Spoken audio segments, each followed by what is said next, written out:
Saya mencari konsultan YouTube. Nah, saya ketemu dengan salah satu pakar dan guru dosen di bidang per-YouTuban. Saya dapat waktu untuk ngobrol sama beliau kurang lebih 1 jam, dan beliau membereskan semua hal tersebut dalam waktu kurang dari 5 menit. Beliau cuma mengatakan satu hal. Secara emosional ini sangat berat sekali.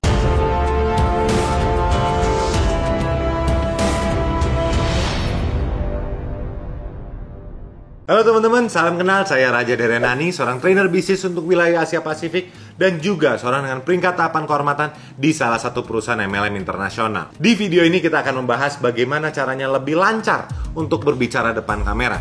Apalagi sekarang kita sudah melewati adaptasi kebiasaan baru, kita lebih sering berada di rumah, lebih sering berada work from home, mungkin kita interview kerja juga lewat kamera, ya lewat handphone, lewat Zoom, lewat YouTube, lewat WhatsApp. Ya, kita perlu lebih lancar berbicara depan kamera. Dan dari karir kami dan profesi kami sebagai trainer bisnis maupun distributor MLM, kami sudah berbicara kepada puluhan ribu orang dalam waktu beberapa tahun terakhir. Dan channel YouTube kami juga ya cukup lumayan ya. Sekarang pada saat video ini direkam sudah 30.000 subscriber lebih dan video sudah ditonton lebih dari 1 juta kali. Video ini mungkin akan sangat cocok sekali untuk orang-orang yang seperti saya dulu, seperti kami dulu, untuk berbicara itu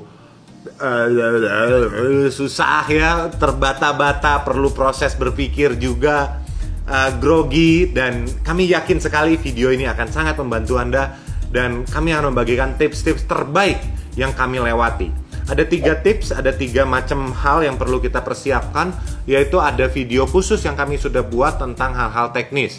Apakah pencahayaan, apakah audio, kamera yang perlu kita gunakan, itu ada video khusus. Ada hal-hal secara emosional yang kita akan bahas di video ini. Dan ada juga hal-hal yang kita perlu persiapkan secara mental sebelum kita berbicara depan kamera. Jadi nanti seberes Anda nonton video yang ini, Anda bisa nonton salah satu atau kedua-dua videonya. Itu linknya juga akan kami berikan di akhir videonya, dan akan kami tuliskan juga di deskripsi di bawah. Hal pertama yaitu Anda perlu latihan ya. Ini ada sebuah pepatah yang sangat menarik sekali yang dikatakan oleh Tony Robbins ya, Tony Robbins. Beliau mengatakan bahwa repetition is the mother of skill, atau pengulangan adalah ibu dari semua keterampilan. Anda hari ini ingin lancar berbicara depan kamera, kira-kira apa nih yang perlu Anda lakukan? Ya, Anda perlu latihan berbicara depan kamera. Bakal langsung terampil nggak? Enggak. Nah, tapi indahnya adalah ini gratis ya. Ini Anda cuma membutuhkan charger handphone, tinggal dicolok, bisa kerekam, habis itu Anda tidak perlu send. Untuk latihan, Anda bisa latihan dengan menggunakan kamera dan merekam. Anda tidak perlu mengirim, Anda tidak perlu membagikan, Anda bisa lihat dan evaluasi. Jika Anda tidak suka, Anda bisa delete dan rekam kembali. Tonton, delete, rekam lagi. Tonton, delete, rekam lagi. Ini kan mudah, latihannya mudah. Anda bayangin kalau Anda mau latihan tembak, Anda pengen jago tembak, jedut-jedut. Itu latihannya keluar biaya, 1 peluru itu mahal. Ini Anda latihan berbicara depan kamera, itu murah. Ini sebagai bocoran, sebelum kami membuat channel ini, kami merekam sekitar mungkin 50 lebih video yang kami rekam, delete, rekam, delete, rekam, delete. Ada 50 video. Dan 50 video itu all out ya. Wah, udah ganti kostum, udah semua, udah siap, udah bicara, udah semua, tapi lihat, waduh ini jelek banget, delete. Ngerekam lagi besoknya, iya siap, materi topik udah siap, tapi jelek, delete lagi. Kami ada beberapa video, dan kalau Anda tertarik untuk menonton video-video awal yang behind the scenes yang sangat memalukan tersebut, Anda bisa berikan minat Anda di komentar. Kalau memang banyak yang berminat, akan kami upload video-video itu juga, aib-aib kami. Hal kedua secara emosional yang pasti akan terjadi dengan Anda adalah Anda akan frustasi ketika Anda sedang latihan. Anda merekam, Anda lihat hasilnya jelek, Anda malu membagikannya, terus Anda rekam lagi, Anda lihat lagi, jelek lagi, terus Anda rekam lagi, Anda lihat lagi, jelek lagi, Anda rekam lagi, Anda lihat jelek lagi. Itu frustasi, bos. Itu pasti frustasi. Dan masalahnya adalah seringkali pada saat kita punya video yang jelek, kita tidak membagikannya. Jadi kita tidak bisa mendapatkan masukan dari teman-teman kita. Kita tidak bisa mendapatkan masukan dari orang-orang yang memang lebih mengerti, atau mungkin bisa memberikan kita kritikan untuk bagaimana caranya memperbaiki video tersebut. Dengan kita tidak tahu apa yang perlu diperbaiki, dan kita melakukan hal yang sama berulang kali, ya hasilnya bakal tetap sama. Apalagi jika Anda harus take berulang kali dan Anda terbata-bata lagi, take lagi, terbata-bata lagi, itu bete banget. Yang perlu Anda sadari bahwa satu hal yang paling penting, Anda jangan pernah menyerah. Jangan give up. Jangan give up. Jangan menyerah. Ya, lakukan lagi, lakukan lagi, lakukan lagi. Anda tahu nggak, kalau bicara film Hollywood, Anda mau bandingin, wah kalau film Hollywood itu kayaknya kok bisa lancar banget. Artis-artis di TV layar lebar itu kok enak banget. Sekali take beres. Bos, kagak ada sekali take. Itu mereka itu puluhan kali retake. Ratusan kali retake. Bahkan yang salah satu orang yang aktor terkenal itu, Tom Cruise itu boros itu. Kalau bicara untuk take ulang itu boros. Dan Tom Cruise ini selalu membawa semangat yang sama. Anda bisa bayangkan, take pertama sama take ke-50 itu semangatnya bisa sama. Itu tanda profesionalisme. Jadi Anda jangan frustasi, tapi sadari bahwa tingkat semangat Anda itu harus tetap sama.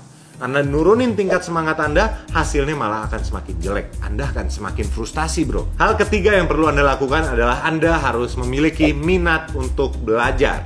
Nah, Anda bisa belajar dari berbagai sumber. Anda sudah melakukan hal yang bagus sebetulnya. Dengan Anda search di YouTube, Anda nonton video ini, Anda nonton video yang seri pertama, seri ketiga, itu Anda sudah menunjukkan niat untuk belajar yang bagus. Tapi apakah cukup dengan video kami? Tentu tidak. Anda perlu nonton video-video lain juga.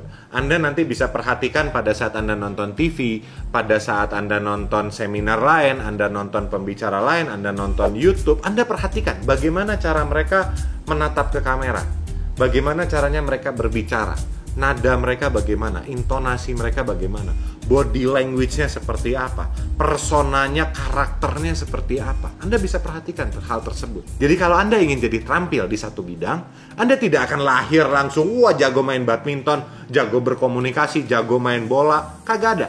Semua keterampilan yang kita miliki hari ini adalah akibat kita belajar dan melakukan evaluasi belajar. Lakukan evaluasi belajar, lakukan evaluasi, itu aja terus. Ya, jangan pernah berhenti untuk belajar. Poin keempat, secara emosional ini sangat berat sekali, yaitu Anda perlu bisa menerima kritik ataupun masukan-masukan positif. Sampai hari ini pun saya masih meminta kritik-kritik dari teman-teman dan konsultan-konsultan saya, dari mentor-mentor saya, dan kritiknya saya malah mencari secara aktif yang paling sadis, yang paling tajam, yang paling menyakitkan. Karena ini kita bicara profesional. Kritik-kritikan tersebut bukan terhadap saya, tapi terhadap karya saya. Bagaimana apa yang saya bisa lakukan untuk meningkatkan karya saya? Itu bisa diterima. Carilah kritikan-kritikan semaksimal mungkin, karena kritikan-kritikan tersebut akan sangat membantu Anda. Hal selanjutnya yang perlu Anda perhatikan adalah Anda perlu sabar. Ini berat ya. Ini nggak semudah yang diomongkan, karena untuk kita mengumpulkan pengalaman itu juga tidak bakal dalam sekejap. Kita tidak bakal dapat pengalaman dalam satu hari, kita tidak bakal dapat pengalaman langsung jadi jago bicara langsung, lancar dan lain-lain dalam hitungan 1 minggu. No, kita perlu sabar. Saya ingat pada saat saya saya sedikit memberikan pengalaman saya pada saat saya baru start YouTube ini, lagi grogi-groginya berbicara depan kamera. Padahal saya sudah bicara depan puluhan ribu orang secara offline. Secara offline saya sangat nyaman sekali, dikasih mic depan panggung. Mau kondisinya saya pakai celana pendek, mau kondisinya saya pakai jas, saya bisa bicara. Nggak ada masalah, saya tidak takut sama sekali. Tapi pada saat mau bicara depan kamera, ini jadinya menyeramkan banget. Saya mencari relasi saya, kenalan saya, menggunakan daftar nama, saya mencari konsultan YouTube. Nah, saya ketemu dengan salah satu pakar dan guru dosen di bidang per-YouTuban. Murid beliau sudah banyak sekali dan sudah sukses sekali beliau dalam bidang mengajari orang untuk jadi YouTuber.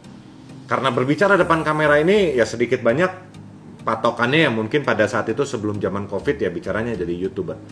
Saya dapat waktu untuk ngobrol sama beliau kurang lebih 1 jam. Saya sudah bawa buku catatan seperti biasa, sudah siap mencatat. Kondisinya kita sambil makan siang, sambil ngobrol, sambil ngopi. Saya bawa buku catatan, makanan saya pinggirin ke samping, kopi saya pinggirin ke samping, saya sudah siap. Saya sudah bertanya, begini. Dan beliau membereskan semua hal tersebut dalam waktu kurang dari 5 menit. Beliau cuma mengatakan satu hal, beresin dulu 100 video pertamamu, baru kita ngobrol lagi. Karena kalau Anda belum beres 100 videomu, semua pertanyaan kamu ini bakal berbelit-belit dan bakal kebanyakan tidak penting.